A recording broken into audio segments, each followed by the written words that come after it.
Hi, I'm Elaine Engelhardt from Utah Valley State. I'd like to welcome you to class today. We're going to be looking at the nature of ethics, and assisting me today are four wonderful students.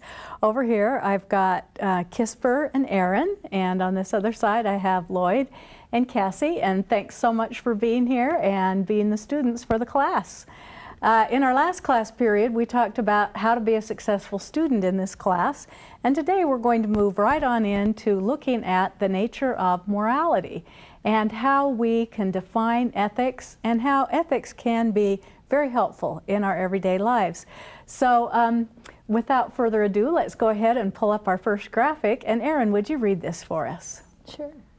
Morality is a system of guidance designed to assist us in the living of our lives. This practical assistance, however, has a distinctive quality to it. In contrast to non-moral guides, morality ultimately rests on self-sacrifice and the curbing of our inclination to want and do anything that pleases us. Okay, thanks, Aaron. So in this definition then, it starts out with the notion of morality. And in Utah County, quite often when we think of the word morality, we're not really thinking of this umbrella concept. We're thinking maybe of chastity or sexual morality, but instead the word morality has a much broader connotation, doesn't it, Kisper? When you look at morality, can you tell us how you go about defining it? Morality is a set of guidelines that we have that help us to determine what is right and what is wrong in our lives, and it determines the choices that we make. Very good. And it might be that you were born into a set of morality or moral guidelines, and it might be that sometimes they shift. It used to be that it wasn't moral for men to wear a one-piece bathing suit. They were supposed to cover their top and their bottom halves. And now, of course, we can see that the beaches are full of men in just bathing suits, bathing trunks, so to speak. We've seen other changes. What are some changes you can think of, Lloyd? You go to watch a movie or watch television, and the standards of what kind of language you can use and whatnot have changed over the years, and also just how people reflect on different ideas of race and sex and whatnot have all changed now. We've really seen some big changes with race, haven't we? We used to have this notion of separate but equal, and how has that changed on us, Aaron?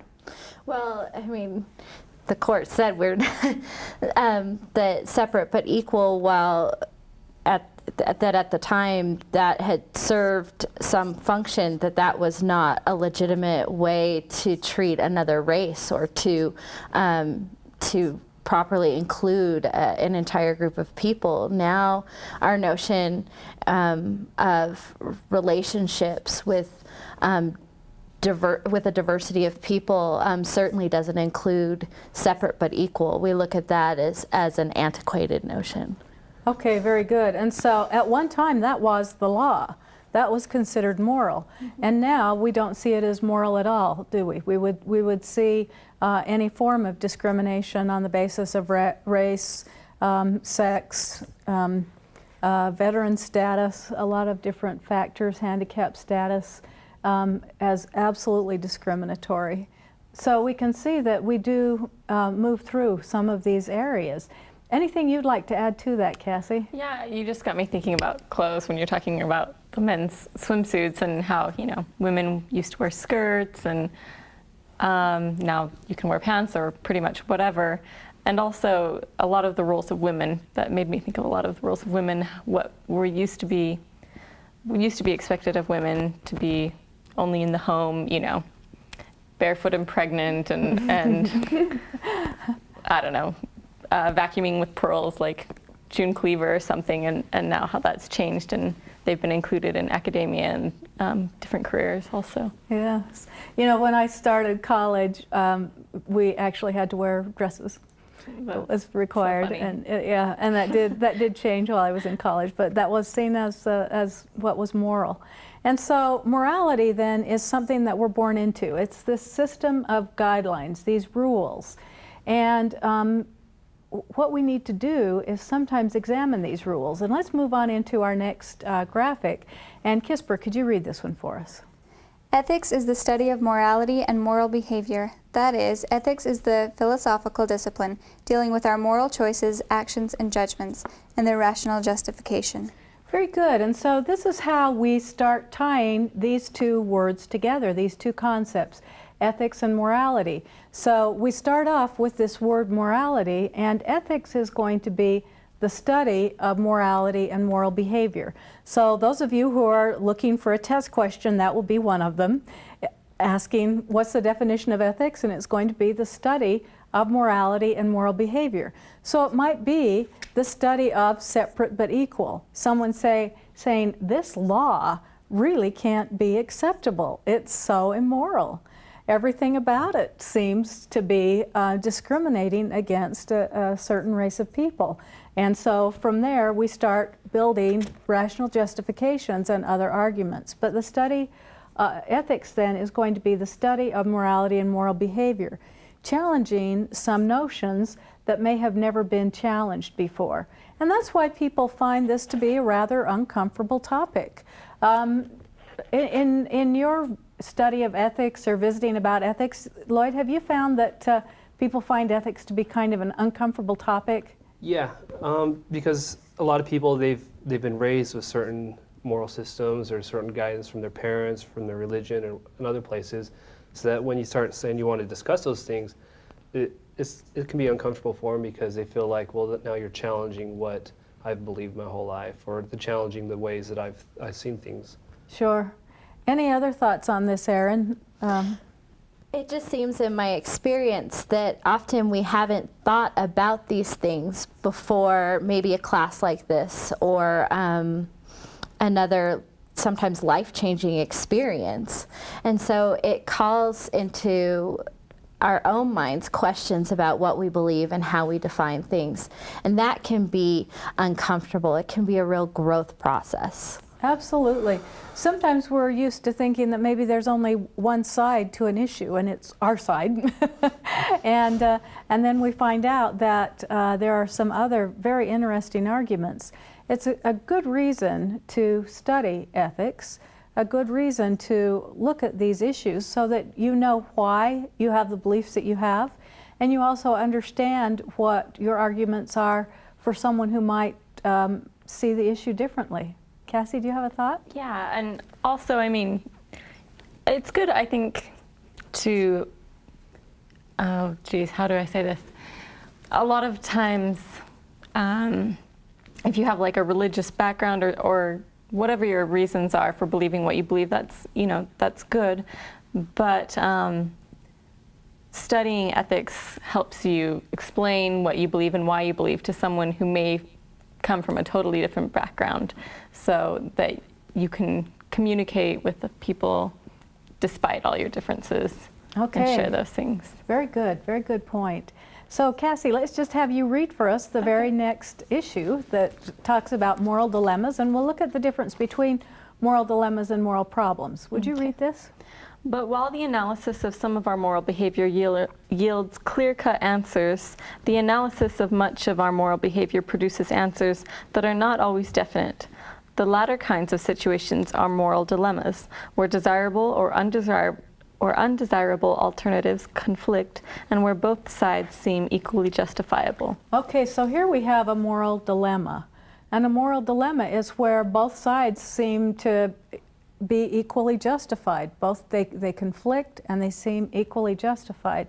You can also have an ethical problem, or you might have a moral problem where you're thinking, should I tell this person that I just ran into their car? Well, the answer is going to be yes. It's pretty clear cut. You just did the damage. And you might say, well, I don't really have the money to do this and I don't want my insurance rates to raise. But you still go ahead and say, yes, I did this and I need to take responsibility for it. So some things end up as dilemmas, and other things end up rather clear cut. What might be another example of something that could be an ethical dilemma or an ethical problem? I could give you an example of, cold-blooded murder as another, where it's clear cut, a clear-cut answer. You don't go out and kill someone in cold blood. But what if a loved one of yours is on life support and you're wondering, is it time to no longer keep them on life support? How do you deal with something like that, Kisper? Well, that's exactly it. The one of killing in cold blood, that's obvious, but that's a moral dilemma that you have to decide, and that's what morality is about and ethics is about, is to come up with solutions to those dilemmas. Very good. So with the dilemma of something like euthanasia, it's an important thing that you've studied this in advance, that you know what your point of view is going to be and how some of these very tricky issues could be confronting you during a very stressful and important time. Lloyd, any other issues that aren't so clear-cut? I think something that people face all the time is if, say, a person's working for a business and they notice that there's some practices going on are either unsafe or unethical, and there's a dilemma of whether or not they should be the whistleblower, whether or not they should come out and say, okay, these things are the problem, because they realize that while it might overall help out the business, or they've realized, okay, this is the right thing to do. At the same time, they might see that they've got a family to raise and whatnot. If they do that action, if they confront these things, they could lose that job, and their family can suffer as a result of that. And so that can be a very difficult issue for a lot of people to face. Very good.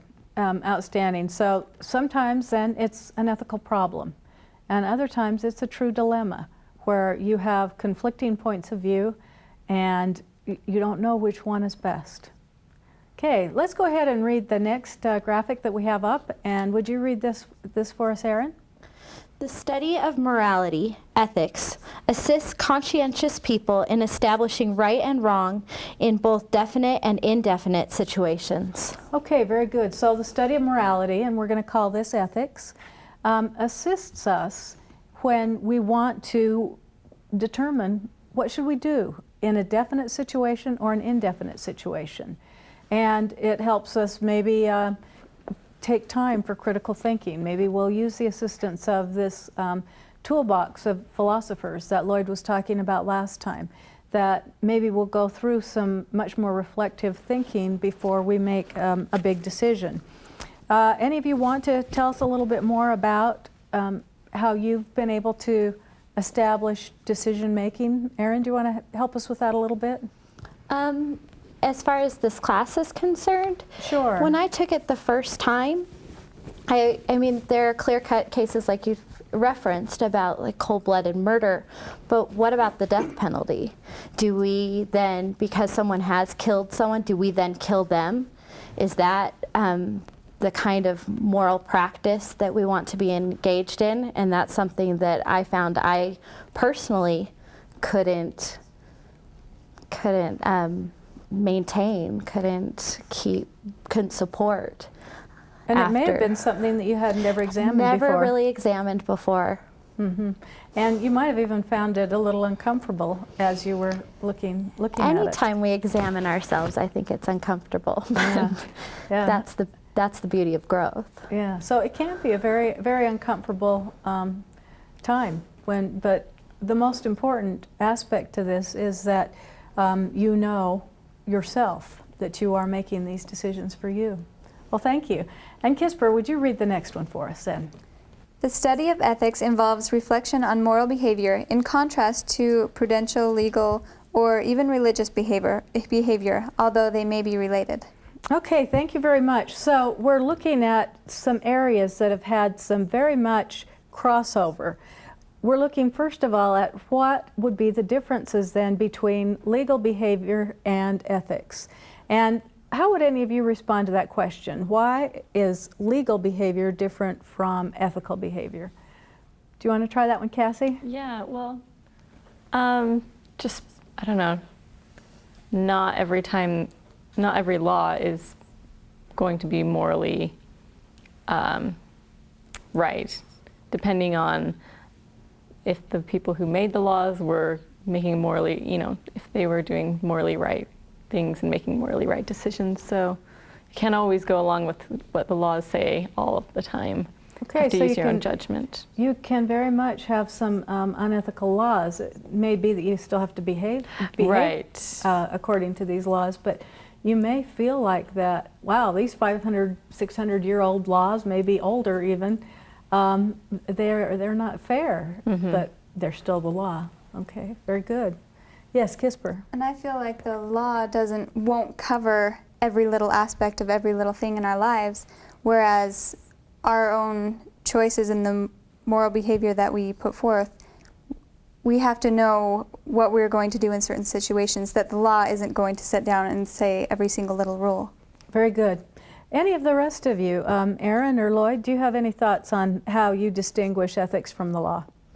I think ethics and our own moral behavior is often the compilation of what both Cassie and Kisper said, this idea that the law isn't always ethical and that our ethics often fall outside the law, and that especially I think here in the US, something like the Declaration and the Bill of Rights and our own Constitution was intentionally written in ways that there's wiggle room, that we can have the freedom to make those choices, and so our own morality comes into play. Okay, very good. In fact, you could kind of see that this is the law and that our ethics should come well before the law. The law might say you need to stop at stop signs, but our ethics are going to come well before that. We already know we're going to be stopping at stop signs. We'd hate to harm anyone. We want to get along in society. I mean, there are a lot of reasons why we have our ethics come well before the law. And as you were mentioning in business, you don't want to find yourself in some very gray legal areas in business. You want to stay well before the law. Any other comments, Lloyd? I think it's, ethics in a lot of ways are the underpinnings or what's behind the laws, or at least supposed to be in a lot of sense. But as everyone said, that's not always the case. And there's often always that there are ethical issues that the law doesn't touch because it's more of an individual or more of a personal issue. And so I think it's important just to strive, as citizens, at least in America, it's our duty to strive to create laws that are ethically based and that do represent the morals, and not necessarily the morals, but the ethical groundings that we have in that nation. Very good. Well done. Another area that it talks about is that ethics is different from religion. And certainly we have learned a lot from theology. The area of ethics, the area of philosophy, has often borrowed from theology. And this is an area called divine command theory. And it's an important area. But then there are areas also where we very much divide ourselves from religion. Lloyd, since you're kind of a religious studies major, do you want to tell us where you would see a dividing line between ethics and religion? That's a really interesting question. It's a big question a lot of people are asking, because for thousands of years, even today, a lot of religious people, their ethics are derived from their religious beliefs. And so there is, in a lot of sense, there is that correlation for them. Some people it's necessary. The reason why something's right or wrong is because, that's their beliefs about what God has said. But at the same time, in a sense, you have to kind of acknowledge that there are people who don't share those same beliefs but still have morals altogether. People who may not believe in God but are still moral and still have ethics. So they're not necessarily tied to religion, because other people who don't have those religious beliefs can still be ethical and still have their own ethics and morals. Very good. And because we are studying ethics and morality, it certainly doesn't mean that we're doing any damage to religion. Kisper, can you tell us a little bit about how they can be complementary rather than clashing? Religion and ethics correlate very much so. Religion is a big part of ethics, and ethics is a big part of religion, I believe. In my own life, my religious beliefs correlate with my ethical beliefs, and they don't have to clash. As some people believe that they bash each other, they don't. They correlate very well. Okay, thank you. And anything that you want to add, Aaron? I just find that often when we're studying ethics and viewing our own morality, it only strengthens the reasons why we were attracted to religious beliefs in the first place. To say that I just believe in God or Buddha or the Tao alone is often not enough. We need to know why. We need to look at our own logic and our own reasoning behind those things. And by examining the ethical component of those things, we often find ourselves strengthening that belief. Okay, very good. And anything you'd like to add, Cassie? Yeah, well, I think the the book had a really great example of this when it said that, okay, so God says that rape is wrong, but it's not because God says that rape is wrong, that rape is wrong. I can't remember how they said it exactly, but there are other reasons that rape is wrong, and we have to examine these and figure out what these are. You can't just go by the... You don't do this because God said so. Right. Okay. By the divine command theory or anything. Okay, thank you. Anyone want to add to this? Another area where we find people thinking that there's a similarity is between ethics and etiquette. And you know, you're certainly not damaging anyone's ethics when you don't wear white on the tennis court, or if you eat with the wrong fork or something like that. But where could some people be confused about an overlap with ethics and etiquette? Do you have any thoughts on that, Erin? I mean, the first thing that comes to mind when we start talking about etiquette for me is, you know, saying excuse me, please and thank you, all the magic words, right? And those things, again, we're not hurting anyone, but they go a little bit deeper. Often our etiquette is based on things like, who do I maybe open the door for, or who do I yield to in a conversation? Who do I, you know, just general social practice. And those can turn into slights and into a kind of rude behavior that people often go, well, I think that person does things wrong. That was the wrong choice to make, or that was the wrong way to address that person, or something like that. But that's not the kind of wrong I think we want to talk about here. We want to talk about something that's more about wrong in the sense of evil, leaning towards that side, which is a huge gulf, I know. But that's a very good insight that you give us on that. Does anyone else want to comment on etiquette, Lloyd? Yeah, I think a lot like we're talking about with law, I think there can be a strong corollary between etiquette and ethics, because a lot of ways your etiquette reflects on how you see another individual, and how you see another individual can be a very ethical issue. And you know, do you treat others, you know, as you would want to treat yourself? You know, use like the golden rule kind of ethics or whatnot. And so your etiquette can be very much a reflection on your ethical behavior, because a lot of times shows how you're treating other individuals. Or also, you know, if you know your bad etiquette is going to make other people uncomfortable, then it could very well be hurting them, because it could be causing them stress or making them worry in other aspects. Thank you. Outstanding points by both of you, and it ties very much into our next graphic. And Kisper, would you mind reading the next graphic for us, please? 2 characteristics of moral behavior are harm and mutual aid. Okay, very good. So this is very simple, and once again, it's a test question. So I'll just let you know right now, memorize this, that there are 2 characteristics of moral behavior, and that's going to be harm and mutual aid. And the first is this very area that Lloyd and Erin have been talking about, that we can harm other individuals. And there are a lot of ways that we can do harm. Anyone want to tell us a little bit about harm and ways that we end up harming, either intentionally or unintentionally? Cassie, you want to try that one? I think a lot of the time just the language, and I don't mean just, you know, swearing, profanity, or anything like that. Just the language we use around people, the way that we talk around people can make them uncomfortable, and it's just a little thing, but not something that you would necessarily think of as moral behavior, but can cause harm. Okay. And Kisper, what are some of the areas in which we can harm others? In every area and aspect of our lives, we can harm others, and in fact, many times we do, intentionally or unintentionally, like you mentioned. And it's just a fact that people will harm one another, and it's also a fact that none of us want to be harmed. And so through ethics, we need to realize and learn the ways in which we can do our best not to harm others, and they won't harm us. Okay, very good. So we'd like to avoid harm, wouldn't we? And I think that most of us would like to avoid harm and do not want to have harm happen to us. But if you start thinking about it, let's see, today, were there areas that any of you were harmed? Are there any areas where you caused harm?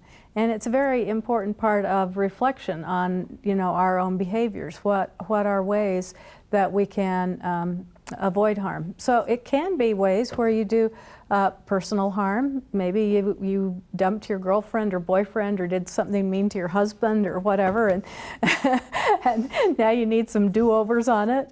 Or it could be a business dealing, and you think you're just harming the company, but then you find out that all these stockholders are out their pensions, and there are a lot of individuals who are hurt by it. Maybe they're nameless, faceless individuals to the person who perpetrated the unethical act, but nevertheless, it's still a harm. And as we mentioned before, you hit someone's car, you've harmed them.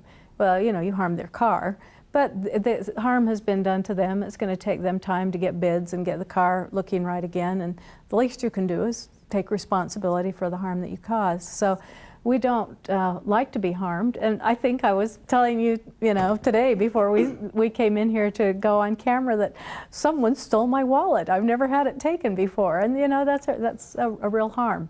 So, it's not a good feeling, and I'd love to have reparation for that. Erin. Well, I think, though, that brings up a great point about harm and mutual aid for that matter, but when we study ethics, we decide and examine for ourselves what constitutes a greater harm than another, or what aid is most important to give. And by looking at those things, you decide beforehand, is losing my wallet really the worst thing that can happen to me? Or is somebody hurting me physically more important than someone hurting me emotionally? And things like that. And it's only when we really start to get down to examining ourselves do we really see what our own maybe hierarchy is when it comes to harm and mutual aid. Very good. Lloyd. Just going on with this idea of harm, a lot of times we don't have to actively or accidentally harm someone. There's times where just by my own inactivity, by not doing something, I end up harming someone as well. And so, I don't have to actively go out and hurt someone or actively accidentally hurt someone for it to be wrong. But if I just hold myself back from helping out someone, that could be causing harm as well. Very good. It might be the Christmas season, and you say, wow, I'm going to do all these goodwill service projects, and then the Christmas season's over and you haven't done them. And so it absolutely comes down to our actions. Did you go out and do goodwill? Did you do beneficence? Did you help others? And then we also look sometimes at other concrete acts that you did or did not commit. Maybe you are really mad at your next door neighbor, and you've thought about that you'd like to put sugar in their gas tank or some other evil thing, and you thought about it, but you didn't do it. and that's that real breakthrough area. Maybe you thought about taking someone's wallet, but you didn't take it. And so ethics often comes down to going just right back to that very first quote. Do you have the self-control? Can you use restraint? Can you avoid doing this harm to someone else? And I think that you'll find that so often in the personal relationships. Do you have the self-control not to cheat on your spouse, not to cheat on your boyfriend or girlfriend or whoever it is? And sometimes that does take a great deal of self-control. And so much goes back to this very first definition that we had that says, it ultimately rests on self-sacrifice and the curbing of our inclinations to want and do anything that pleases us. And so we can really cause a lot of harm to want and do anything that pleases us. And we're supposed to show self-restraint. Cassie, anything you want to add to that? Yeah, just that idea of wanting and doing anything that we want or doing anything that pleases us. I don't know, a reason to do things morally or ethically. Think of how horrible that would be if everyone just did whatever they, whatever their carnal instincts wanted them, whatever they wanted to do. So it would just be pretty awful. Yeah, and we clash with one another. We have conflicting interests, don't we? We'll have conflicting business interests, or you might even have conflicting interests with someone in a class where you want to get a better grade than them. And will someone go to lengths that harm the other person? So there can be all kinds of areas where we have these conflicting interests. And it's our study of ethics that helps bring us around and says, we can't harm others. We need to study the morality of this situation and determine, what is the best outcome? What is the best behavior that I could show in this? Any other thoughts on this? Well, let's go ahead and move on to the next one. And this tells us a little bit about morality predating us. And Lloyd, would you read that? William K. Frankena observes about morality, like one's language, state, or church, it exists before the individual who is inducted into it and becomes more or less a participant in it, and it goes on existing after him. Okay, very good. So Lloyd, Frankena is telling us that you were born into this system, and the system's going to basically stay the same, and after you're gone, it's still going to be around. Are there some things that just stay the same? Yeah, there are, but I think at the same time, while the system might stay the same, we eventually, I guess one of the purposes of this class is to help us just figure out which system we want to go along with more. Sure. I'm sure that probably when you were born, people weren't discussing stem cell research much, but now it's a huge topic. And it's a huge topic for folks involving issues of life and death for some folks. Anything else that some of you can think of that have become kind of new issues? So there are many that stay the same. You don't steal, but suddenly you start looking at all the things that can be stolen by computer, and you start saying, well, is this stealing or is this really stealing? So all kinds of ways to look at these issues. Now this next graphic talks about moral norms and what's expected in our social organizations. Cassie, would you read this for us? Yeah. The study of ethics encompasses moral norms applicable to business corporations, political bodies, medical organizations, colleges and universities, churches, sects, etc., as well as individuals. Okay, thanks. And so this lets us know that we expect not only that we be ethical, but we also expect those organizations to which we're members, that they will be ethical as well. And so we're expecting that if we're part of a business, that this business will be an ethical business, that there will not be illegal or fraudulent practices going on.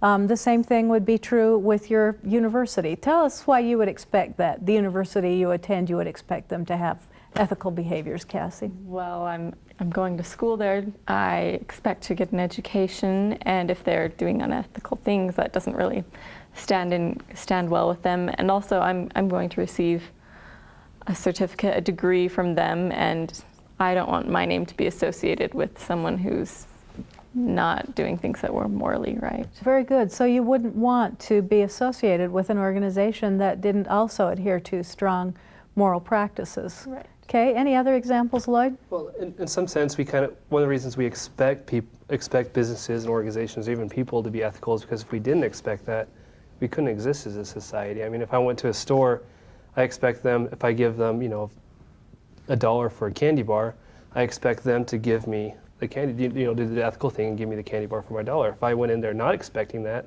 and just expecting them to take my money or do whatever they wanted to, then I would never go shopping. No one would ever interact with anyone. I mean, we just wouldn't be able to work, so. You'd never eat candy bars. Yeah, I'd never eat candy bars. And we wouldn't be able to exist as a society unless we were able to expect people to act in certain ethical ways. Okay, very good. Erin, do you want to add to that? Well, I think as individuals, we expect other people to be engaged in ethical behavior, in morally correct or right behavior. And since these organizations are comprised of individuals, we expect the organization to also be engaged in moral behavior. If Cassie is going to a college or university and they're participating in unethical behavior, then she goes, as an individual, that doesn't represent me, and yet I give my money, my time, my energy to that organization, and it in part continues because of my participation, and yet they don't mesh with me. And so I think that's why, part of the reason why we expect so much of the organization. Very good. And anything you'd like to add to this, Kisper? And I think it's not enough that you don't just not harm each other, going back to this previous quote, but the second part of moral behavior is mutual aid, is that you're benefiting both with it, and not just not harming, but you're bringing mutual aid into the picture as well. Okay, very good. So you just tie all the other points that we brought into the article, and you can see how it absolutely ties into this as well, can't you? Yeah, very good. Well, and let's look at why we need to add another ingredient to this, which is rational justification. And Cassie, would you read for us our quote on rational justification? Yeah. A final component of our definitions of ethics concerns the concept of rational justification. As a philosophical enterprise, work in the field of ethics is based ultimately on reason and its power to justify beliefs. Reason is not the only guide to truth. Okay, very good. So reason isn't the only guide to truth. In philosophy or in ethics, it's often seen as one of the best guides. But this statement is letting you know then that you're expected to use rational justification to back up your arguments. Now, why is this so important, Kisper, that you be able to back up your arguments with rational justification? It's not enough to say that's wrong or that's right and have no backup to it. Mm-hmm. You have no grounding to go on. You need to be able to justify why you say that isn't right or why you say that is right. Yeah, if you asked me and I said, well, 'cause, how would you feel about that? There would be no ability for you to convince me that it was what you said it was if you had no way to back it up. Okay, very good. So you need to be able to do a lot more than say 'cause. Lloyd, tell us a little bit about the hard work of getting rational justification into these arguments. Well, I think the hard work can come from two places. One, it can come from yourself by not, it can be difficult sometimes to reason and give rational justifications for things you've taken for granted perhaps your whole life. And then the other ways of when you're trying to explain to someone, sometimes it's difficult and trying to explain and getting them to understand your own rational justification or getting them to accept it no matter how well you articulate it or lay it out or whatever. So. All right, very good. Anything that you'd like to add to that, Cassie? No. Okay, so rational justification is just everything when it comes to ethics. And we can tie this back to having faith. And faith is very important, and in no way is the study of ethics going to challenge faith. In fact, we can say that rational justification is a way of supporting one's religion or faith, that you have this belief, and instead of saying, maybe your response because God said so, instead you're also able to give a very firm rational justification for your ethical stance on this as well. So it's not merely relying on faith, but adding a different rationality to it. And so I think that these issues that we'll be discussing in the class for the next 33 class periods, at times we'll find that they do move right on into some of our religious beliefs. And it's important for us to be able to say, well, this is not just a moral belief of mine, it's religious as well, and this is my rational justification for it. So this will be another test question. What can I say? I've given you so many hints today on questions you'll find on the test. But what is the best way to determine one's ethics? And it will be through rational justification. As we mentioned then, it's not the only guide to truth, but we find it to be one of the best. Well, let's go ahead and pull up our next definition. And Lloyd, would you read this for us, please? Yeah. To justify a belief, a position, a viewpoint, or conclusion is to give sufficient ground for it. It is to show that the idea is warranted. Okay, very good. So once again, giving us a notion of justification. And that you said that you're argumentative, Lloyd, or you can be. And is it fun for you to come up with these justifications? Sometimes it is. Sometimes when I'm angry at someone, I find pleasure in proving them wrong. So. Okay. How about justification for you, Cassie? Do you do okay with finding the justification for your arguments? Yeah, I think it's really easy to find justification, but sometimes the justification doesn't necessarily justify things. I think sometimes it's a little far-stretched, but it can work to your convenience at times, but that's not really the point of it, I don't think. Yes, and that justification can harm others too, can't it, Erin? So It can. You have to be careful. It's not a rationalization, and it's a justification instead. yes, so you need to stay ethical with this, and you need to remember not to harm others, but promote a good, solid argument instead of one that's just convenient, so to speak. Anything you'd like to add about justification, Kisper? Well, because it's hard to prove a point without that justification and without that support. Very good. So if you're telling your husband you want to do something for that evening even, he likes to have some justification if it's not what he'd like to do. Exactly. And you certainly don't want to waste his time or make him uncomfortable or whatever. But you'd sure like to do what you'd like to do. It's true. Gotta have the justification for it. Very good. Well, let's pull up our next graphic. And would you read that for us, Erin? Our understanding of ethics may be further clarified by distinguishing morality or moral behavior from law, etiquette, customary morality, and religion. Okay, very good. And this was a definition that we looked at earlier, where we said there are areas where we need to separate out our definitions of morality and moral behavior. And these are some of those areas. I think we've covered those quite well. Any of you want to add to this where it talks about customary morality? So sometimes we'll see a custom, but does that make it moral, Lloyd? No, not at all, because sometimes, I mean, you can have a tradition or whatnot that is immoral. And just because people have been perpetuating it and keep on doing it doesn't mean it's right or ethical. Thank you, Lloyd. And I think we see other areas in customary morality that hopefully will be changing more and more over the coming years. One of the areas would be the scientific community, where it's seen that the male is privileged much more than the female, and some very strong arguments about that. Erin, anything that you'd like to comment on about customary morality? Well, I think we often hear stories in the news and around us just about different customs that change, things like female genital mutilation or women's rights in the Middle East, or a number of other things, maybe particularly involving the environment and our national parks or reserves and those kinds of things. All of those are often tied up in our social custom. Okay, very good. And these are still areas where arguments are to be made. Certainly.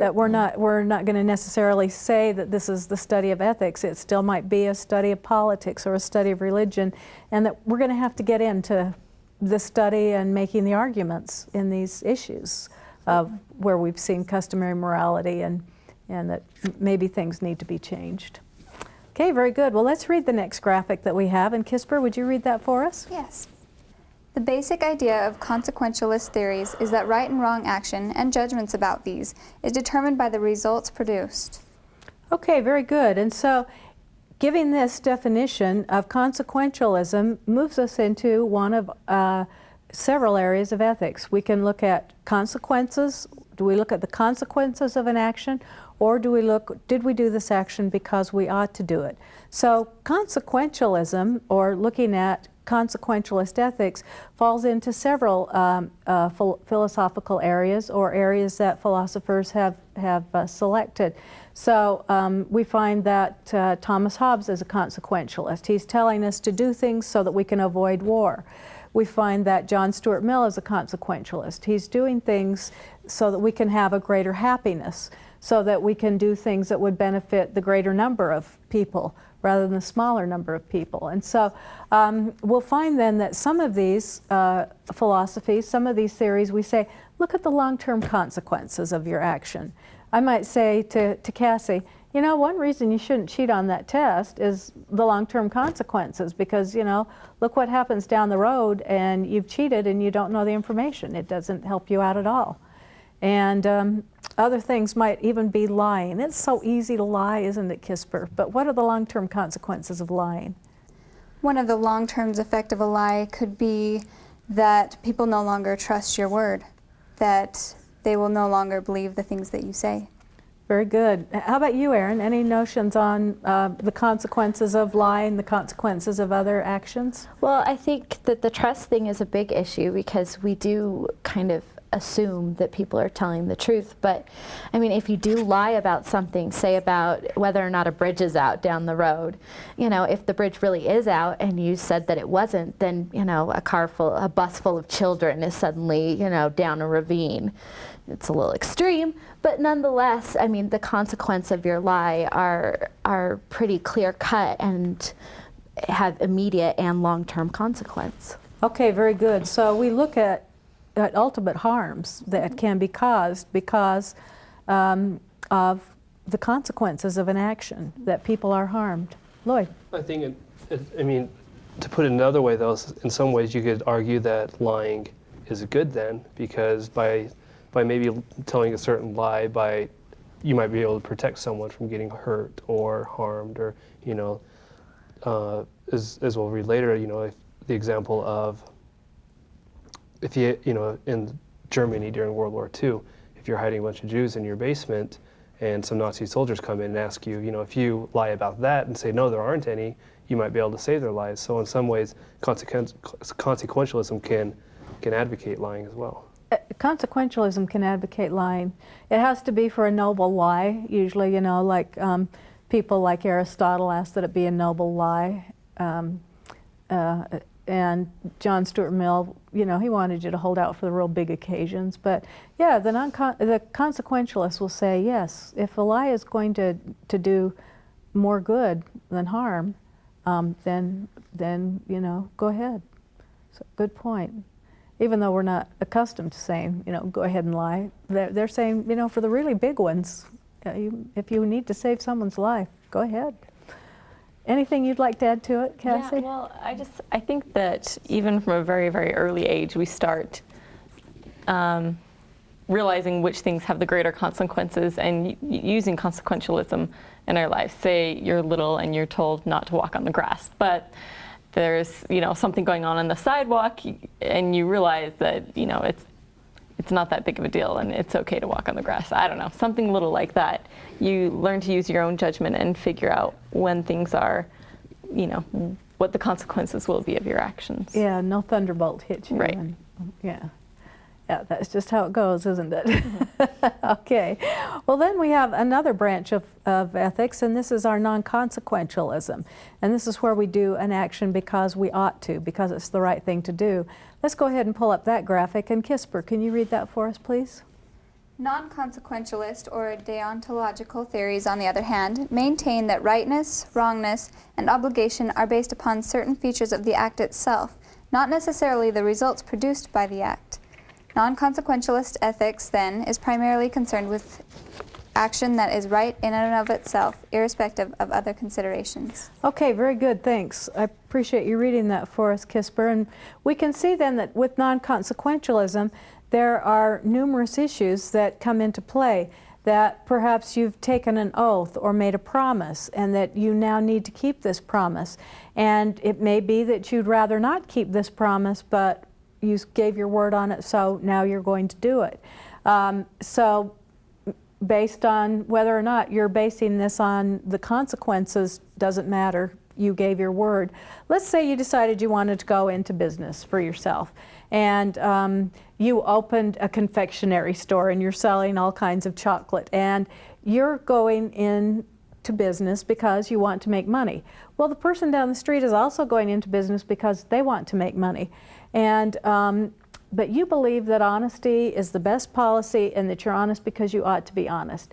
They're just honest because it's going to give them a good reputation.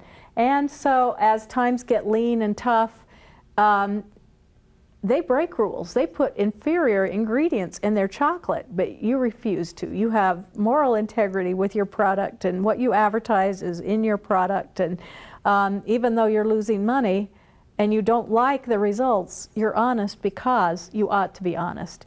And it might be that someone else is honest because it gives them a good reputation, but when the chips are down, then they're no longer honest. They say, well, I want to make money.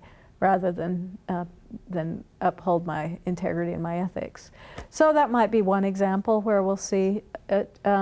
Kant, when we study Kant, he's our deontological ethicist. He's going to talk about marriage and saying that you make a promise, a commitment to marriage when you do, and that you stay in this marriage regardless of the consequences. And so that's a big point in our consequentialist ethics. Anything that you'd like to comment on this, Erin, about non-consequentialist ethics and making decisions based on what you ought to do? I think that we often find that we have a number of things that we ought to do, and sometimes what we ought to do conflicts with another ought. I should both support my family, but I've also made a commitment to, say, my job. And sometimes those things don't dovetail into each other the way we'd like them to. And so I think when we study Kant or other deontological ethicists, that becomes the question: what oughts should we ought to do more often, or something like that? Yeah, very good. And how about you, Lloyd, when it's with a deontological point of view, how do you use that for your rational justification? A lot of times it's, when I'll appeal to that is certain situations where for instance, when you don't know what the consequences might be. And so then sometimes if you don't know what the consequences might be, the best thing to do is just to go off of something you feel is right because it's right in itself and not because of the consequences. Okay, very good. So you hit somebody's car, you don't know what the long-term consequences are, but you know what you ought to do. Yeah. You ought to report that you hit their car and take care of it. And so we're back to that premise that we don't know how mean they're going to be to us and how much they might go after our insurance company or whatever else. Or maybe you don't even have insurance, and then you're really doing this because you ought to. If you were looking at the consequences, you might say, wow, I can either pay my tuition for next semester, or I can admit I hit this car and start looking at those consequences. When it's non-consequentialist, I think you would normally just say, this is what I ought to do. I ought to take care of this mistake. How about you, Cassie? Yeah, I think that you're never following strictly consequentialism or non-consequentialism, or at least I don't. It's really dependent on the situation, and I think sometimes we're more comfortable with just doing what is right, but then when we have to sit and think about, well, what is right, what is the right thing to do, then that's when it becomes a little more difficult to follow consequentialism or non-consequentialism. Oh, thank you. And that ties in so well to the very last quote that we have for this class period. And let's pull up that last quote, the moral systems test. And can you read that for us, Lloyd, please? The final test for the adequacy of all moral systems and ethical theories, religious and natural, is whether or not they help us prevent or mitigate human harm and to maximize human benefit. Authentic morality in practice and theory must always be for us, not against us. Okay, very good. And Lloyd, could I take you back to that very first sentence and have you explain that for us? It says, the final test for the adequacy of all moral systems and ethical theories, religious and natural, is whether or not they help us prevent or mitigate harm and to maximize human benefit. What does this mean, religious and natural? Well, I think there's those two aspects of life. What I mentioned earlier is, for example, there might be an atheist who doesn't have any belief in God whatsoever, who still has ethics and whatnot. And so you still have these people can still naturally have ethics and morality despite or without religion. And people can have ethics, morality that's based in religion, their religious beliefs. And so there are those two different realms that can be weighed up against, and that's what happens in societies. We don't live in a society where everyone has the same beliefs. We live in a society where people have one religious belief, people have another religious belief, and others don't have any beliefs at all. And so when these kind of societies, when we're working together, ultimately what we have to do is, when we're trying to decide what is right or wrong as a society, we have to find a middle ground. And what he's basically saying here is that middle ground, or that ultimate test or final test, is whether or not it helps prevent or mitigate harm or help everyone else. Okay, very good. And then, Aaron, we move into the last sentence that says, authentic morality in practice and theory must always be for us, not against us. You know, why is that such a great conclusion? I think because when we're talking about morality and studying ethics, we're talking about the things that are for human beings, for us as part of that participating group, the human race.